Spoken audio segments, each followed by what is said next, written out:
The Quran repeatedly talks about this concept of taqdeem. A good way for you guys to think about that in easy English is prioritizing. To make something a priority. Every day in our lives, we have to make a decision about what is the top priority. Like if you have 1 hour before class starts, what is your priority? What are you going to do first, second, third? And the morning you wake up, you have a list of priorities you got to get done. Everybody has a checklist. And in that checklist, what is the most important and second important and third important? It's either in our head or it's on your calendar or you've made notes. When your wife or husband or whoever they send you to the grocery store, then you have a checklist, priority items to get. You know, like if you have a baby, you can forget everything. Don't come home without the diapers, right? That was the most important thing. How did you forget that, etc.? So there's always this concept of priority, meaning something that takes more importance. And every one of us knows at the end of the day, we were not able to do all the things we were supposed to do. There's always things that are left that we were supposed to do, right? But those things became mu'akhar. They got delayed because other things became muqaddam. They became forward. Qaddamat aydihim also means some things became priority for these people. Some behaviors, some goals became a bigger priority, and those goals took them away from the friendship of Allah. Actually, the previous ayah basically says if you truly were friends of Allah, then you would wish at least for a good death. In one way you can take the meaning. So now they won't wish it because they're not really friends with Allah. So then the question is, what did they do that took them away from Allah's friendship, Allah's closeness, Allah's protectiveness? And that is some wrong things became priority for them. So this discussion is brief but important, and that is, what does it mean that the wrong things become priority? There's two things I want you to note here. One is things that are prohibited or forbidden or evil, meaning my desire, my lust, my greed, my jealousy, these kinds of things, when they become the top thought in your mind, you know how the ayah said Allah purifies them with the ayat? So here are some things I want you to make note of. Anger, jealousy, comparison, worthlessness. I know there's a lot, I'm talking fast, it's okay. You can repeat. What was it? Anger, jealousy, comparison, worthlessness, loneliness, greed, lust, heedlessness. Heedlessness basically means I don't fear anything. I don't worry about anything. Heedlessness is basically I don't care. That's heedlessness, okay? It's the I don't care attitude, okay? Hedonism. Hedonism means my ultimate objective is to please myself, to have a good experience. A good definition of hedonism in easy English would be YOLO. You guys know YOLO? That would be hedonism, okay? And materialism, right? So materialism takes many forms. For some people, materialism is about their house. Some people, it's their car. Some people, it's how many followers they have on social media. For some people, it's what brand of bag are they wearing? What brand of shoes are they wearing? So this materialism takes different kinds of forms, basically shallow things. Shallow, petty things that they become obsessions. Anyway, the Quran comes and it cleanses us from all of these, or at least controls them. Because at the end of the day, anger is a part of my life. I can't get rid of it. Some things are going to make me angry. What tazkiyah does is it keeps it under a limit. It keeps it within a healthy limit. Jealousy, you might think, oh, jealousy is so evil. No, jealousy is a part of life. It happens. Jealousy happens. Comparison happens. But it has to stay within a healthy limit and needs to be directed in a healthy direction. So you could take someone who's doing better than you and you could be jealous of them, or you could be inspired to do better yourself. So you could feel that they're doing better and you can take it in a positive direction, right? So that's what tazkiyah does. Worthlessness, it doesn't matter what I do anyway, I'm a loser anyway.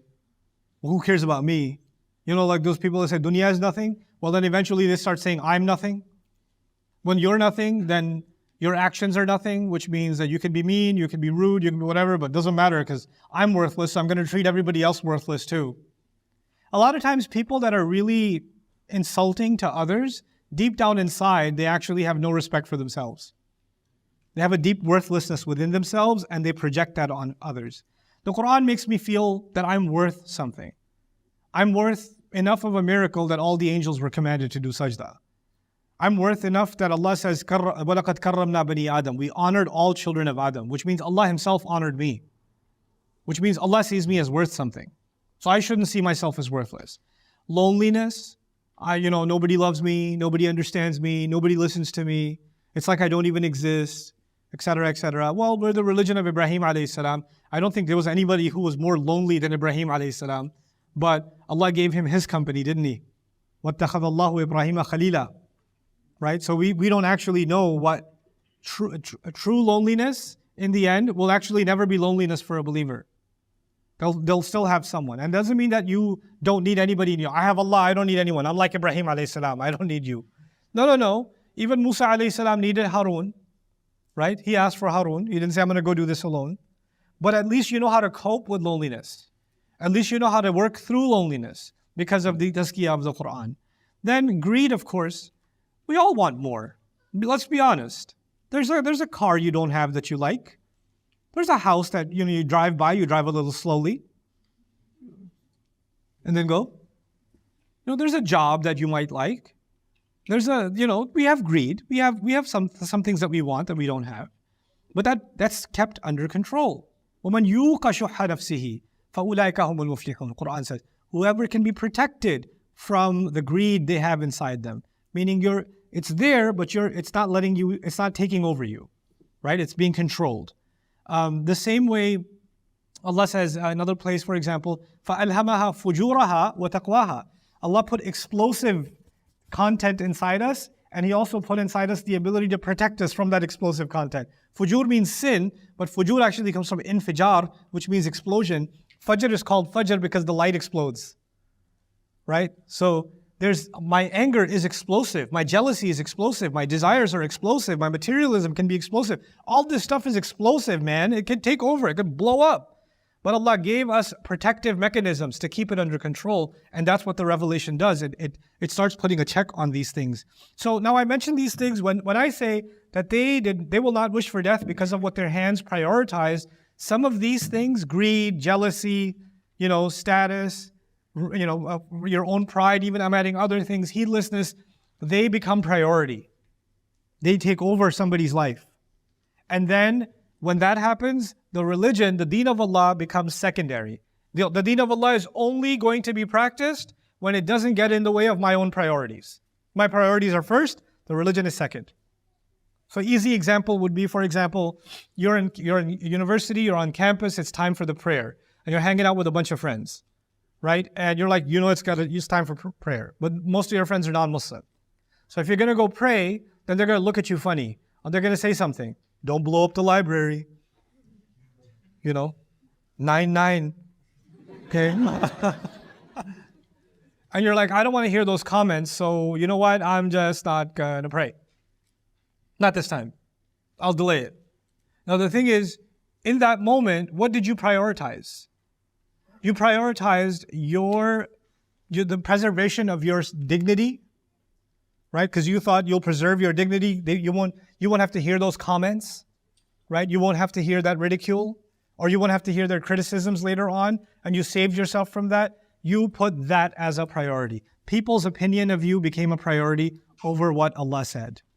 Having said that, the thing that men desire the most, they have to control it if they have to keep the light in their heart.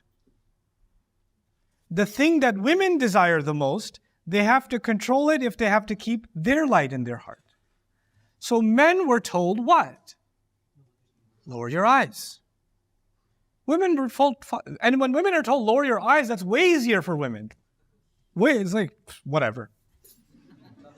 One in 10,000 men, they're like, oh. Otherwise, men, it's not 1 in 10,000 women. Women don't have major fitna when they're walking in an airport. Every 1 in 1,000 men. Sometimes. Some Yusuf type, situation. They're like, oh, okay. But men, astaghfirullah, astaghfirullah, astaghfirullah, astaghfirullah, astaghfirullah. Different problem. But what is the hardest thing for a female? As hard as it is for a man to lower his eyes, you know what's equally hard for her? Not to look pretty. That's the hardest thing for her. It is so hard for her. It is, if you want to understand how hard it is for her, it's as hard as it is for you to what? Lower your eyes. You know how every second you have to fight that? Every minute you're like, alhamdulillah, I finished the lower eyes problem. Now I used to have that problem last year. I no longer have that problem anymore. It's on autopilot. Is it ever on autopilot? No, you have to guard it every single time. Guess what women have to go through? The desire to look beautiful, does it go away? They see another woman with beautifully hair done, they're like, she's got nothing on my hair. My hair is so much nicer under this hijab though.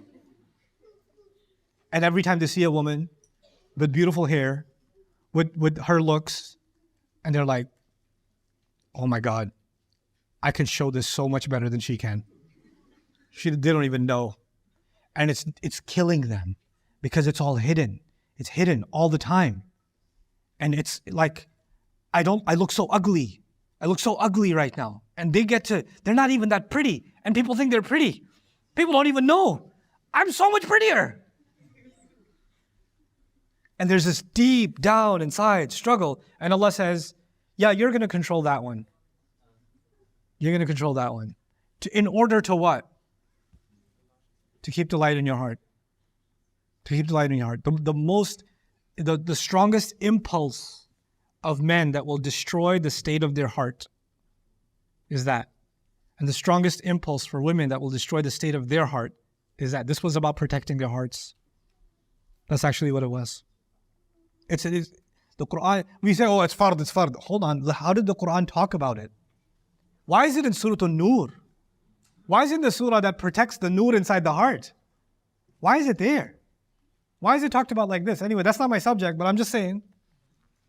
But imagine if for some people, they can't wish. How can they wish for meeting with Allah when their desire, their other priorities became more important? And you know what happens then? أَفَتُؤْمِنُونَ بِبَعْضِ الْكِتَابِ وَتَكْفُرُونَ بِبَعْضِ. My desire to look, or my desire on the female side to look beautiful was too strong. I couldn't control it. Now I'm going to say, you know what? Just because I don't do it doesn't mean I'm not a good believer. I'm really spiritual, And I'm going to make lots of Instagram posts about how I fast on Monday and Thursday and how I do tahajjud and how I do this and how I do that. And you know what? Who are you telling this to? Instagram? Who needs to hear this? Who needs to hear Allah subhanahu wa ta'ala? Do I need to broadcast how many nafil I prayed? How much I fasted? What sadaqah I did? What dhikr I did? No, this is just something deep inside. You know that you're doing something that's not okay, and you're trying to tell yourself, but at least I'm doing so much other good. Don't judge me. Don't judge me. I said, don't judge me. Nobody's judging you, but actually deep down inside, you can't help but also judge yourself. بَلِ الْإِنسَانُ عَلَى نَفْسِهِ بَصِيرًا. A human being has full view of their own selves. No one has to judge you. You have to judge yourself. And you should judge yourself. And this new nonsense, be merciful to yourself. Give yourself room to be human. It's okay. It's okay. That it's okay is the Quran's expression for that is سَوَّلَتْ لَكُمْ أَنفُسُكُمْ أَمْرًا. You made something convenient for yourselves.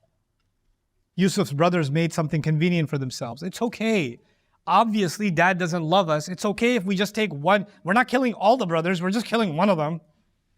And we're going to be good after that. سَوَّلَتْ لَكُمْ أَنفُسُكُمْ أَمْرًا. This is actually something that we have to really, really learn about. تَقْدِيمُ الْأَيْد. What is it that we are prioritizing? Is it that impulse that is a bigger priority than the word of Allah? For men or for women? What is keeping me from praying? What's keeping me from giving up the haram money that I'm making?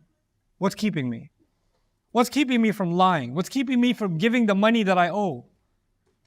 I borrowed somebody's money, I didn't give it back. What's keeping me from giving back that money? Something else became a priority over the word of Allah, and those are the kinds of people who will never wish to meet with Allah. They can't. How can they? How can they? وَلَا يَتَمَنَّوْنَهُ أَبَدًا بِمَا قَدَّمَتْ أَيْدِيهِمْ. By the way, those kinds of people, when they have that it's called cognitive dissonance, meaning they're believers, but they prioritize the wrong thing, and they know they're violating the word of Allah. You know what they do then? The Quran is so accurate. You know what they do? They talk a lot about the mercy of Allah. Those people talk a lot about how Allah forgives, how Allah is merciful, how Allah is so loving, how Allah is so kind, how Allah knows what you're going through. Allah is why? Because there's another side to your relationship with Allah that they don't want to deal with. You know what that side is? You're going to stand in front of Allah, you're going to explain yourself what you did. I don't want to deal with that part of it. I want to deal with Allah is my friend. What did the ayah say? قُلْ يَا أَيُّهَا الَّذِينَ هَادُوا إِنْ زَعَمْتُمْ أَنَّكُمْ أَوْلِيَاءُ لِلَّهِ مِنْ دُونِ النَّاسِ فَتَمَنَّوُا الْمَوْتَ إِن كُنْتُمْ صَادِقِينَ. Why do they think they're friends with Allah? Because if you're friends, Allah is always going to be okay with me. I'm going to be saved. Allah is merciful. Allah is loving. Allah is guaranteeing me Jannah. That's because the wrong priorities. It's the wrong priorities that say, I'm going to look at one dimension of my relationship with God, not the other. Not the other. By the way, and understand from this, the Christian concept of God is love. Right? For the Israelites, the God is the savior of the Israelites. He's the God of Israel. Actually, He's the God of Israel. For Muslims, Allah is many names at the same time. So He loves us more than we can love ourselves. He can judge us more than anybody else can judge us. He can hold us responsible, accountable, more than anybody else can. It's not one relationship, it's multiple relationships. We don't get to pick one of them and say, I'm going to ignore the others because of our own issues. So what we do is because we have our own issues, we hold on to some names of Allah and forget other names of Allah.